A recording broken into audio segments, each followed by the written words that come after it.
proud of the way the guys played. I sensed we were a little flat out of the gate, to be honest with you, but when you start on the mound and you have a lefty that's dicing and slicing and change up and fastball in and out, breaking ball, and you're playing some athletic defense, like it kind of gets you into it a little bit. And then, the at-bats came. I thought their starter had a really good changeup, and I think that's why the lefties statistically have struggled. He did a nice job.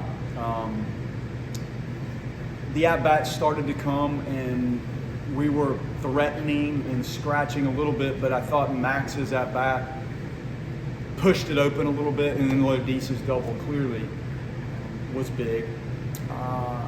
Faurot is really the story of this. I couldn't tell you what it's like to be in that mode that he's in right now, but I'm sure it's fun.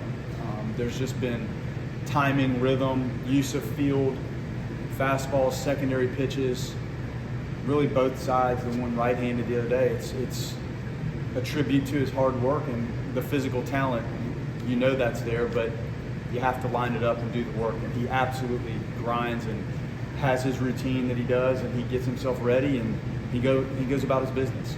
So proud of him in the game that he had. Mason Martinez, we're cautious. I've done this long enough. When somebody was not 100%, we didn't push him. That was a couple weeks ago, and we kind of eased him back into it, and now that seemed to be like the Mason Martinez we saw out of the gates, and at one time was one of our more consistent right-handers out of the pen.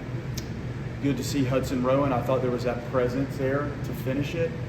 And Gage's catch to end the game. That game needed to end. It needed to end for a lot of reasons. Like we're out of here first thing tomorrow morning. This is a tough trip. Those guys are going to be in there a long time trying to get organized and pack. It's cooler. There's just a lot of different things in play, and that game needed to end. So I'm pleased with how things went. Hankerson, nice pick at first base. McCulley got in there, a couple nice plays. Chase Williams ball in left field. That was an important moment. He ran and got that thing. So clean, athletic, and I'm proud of the way the guys fought through that. Because out of the gate early, honestly, I didn't feel like the energy was maybe what it was, and it's hard. Like, you're not going to replicate maybe the feel you had this past weekend with the fans and the band and all the other things. We needed to generate that within, and I thought the guys did it.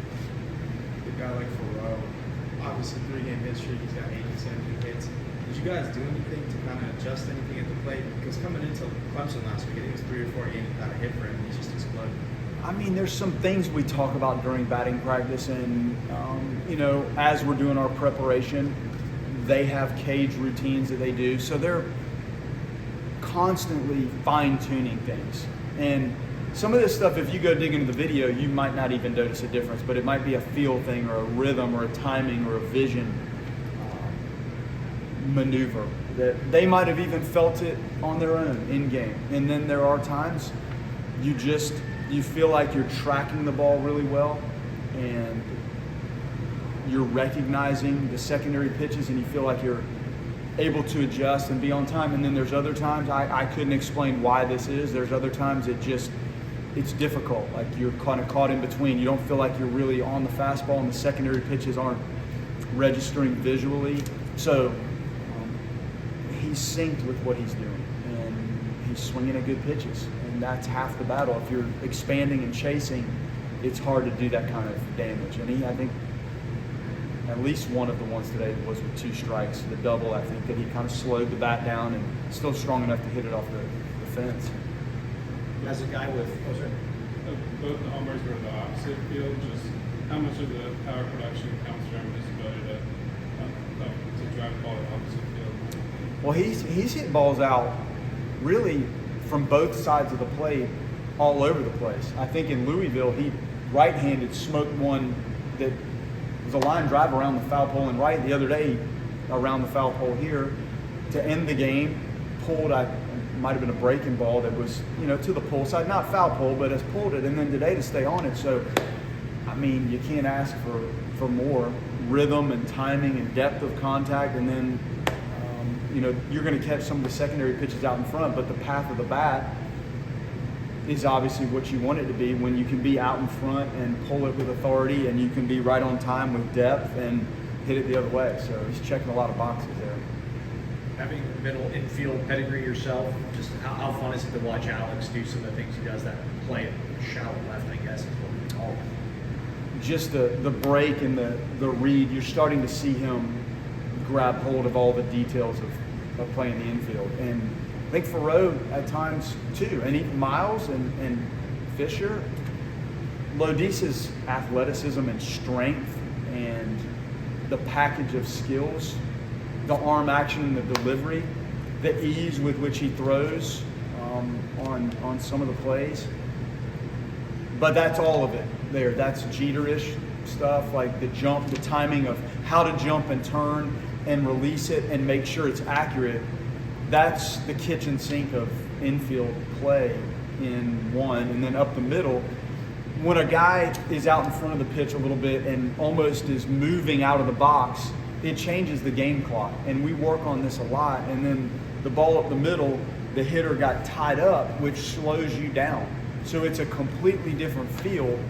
And they were both on display. The one up the middle, the hitter got tied up and jammed, and Alex saw it. We were talking about it later in the game. He's like, yeah, I saw him. He didn't get out of the box. So I knew that I could spin and have plenty of time to make an accurate throw, and I felt like I would get it. I'm like, you're right. The one in the hole, the runner was a little bit more underway when he hit it. So that pressed him a little more, and clearly a longer throw. But those guys work hard at it, and you're seeing them grow right before your eyes. When it's happening, are you telling like Micah next to you, hey man, like, it's gonna happen, it's gonna make this work? Like, I mean, as it's happening, are you like you get off the edge of your seat a little bit?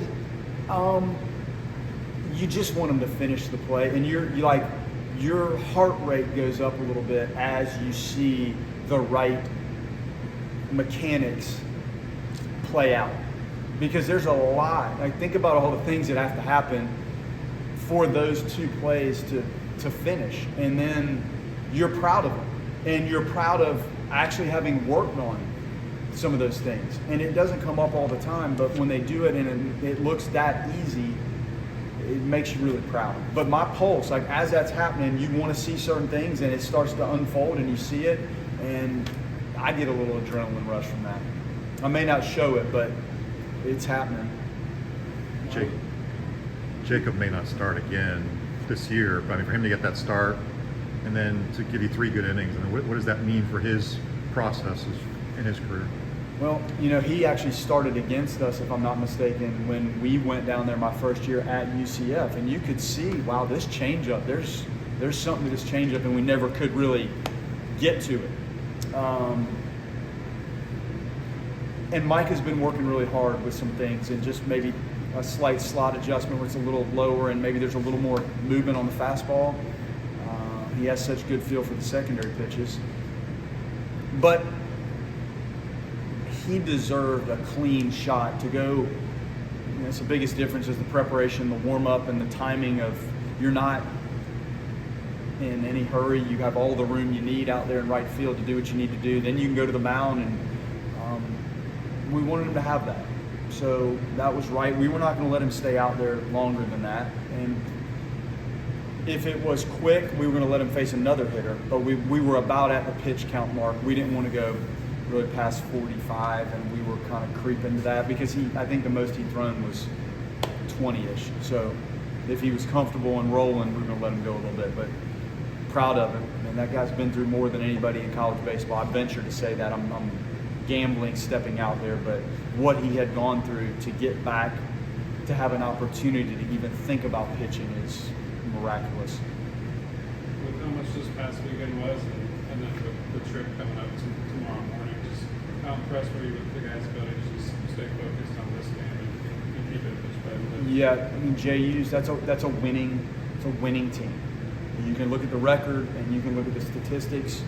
It's a winning team. These games are not easy. Like I can't remember the scores of the other games, but this is a dogfight brewing, and when you're going to have to pack and do all that, I fear the mind drifts to the suitcases and the things that are going on to get ready to leave this field at 8:15 to go to the airport. So I was worried about this, and I felt like they were a little bit flat starting, but it could have just been me, like in my field. But it says a lot because these games, this resume painting is happening right now, including that. And it's not easy to play a game like we just played against a team that knows what they're doing, is well coached, is a winning team, a really good record. That's not easy. It's not easy to do. Just real quick about Mason, is he out the woods, or is it something you guys think you'll have to kind of manage throughout the rest of the season? Well, the pitching health in our sport is tricky. So is anybody ever? Touche. But that's what we needed to see. So, yes, that was the velocity, and I would venture to say in a different moment, maybe the velocity might even tick up a little bit. But both of the breaking pitches were distinctly different. The fastball had pretty good command, got to the changeup, looked like he was confident about what he was doing. So, in my books, if you want to say out of the woods, yes.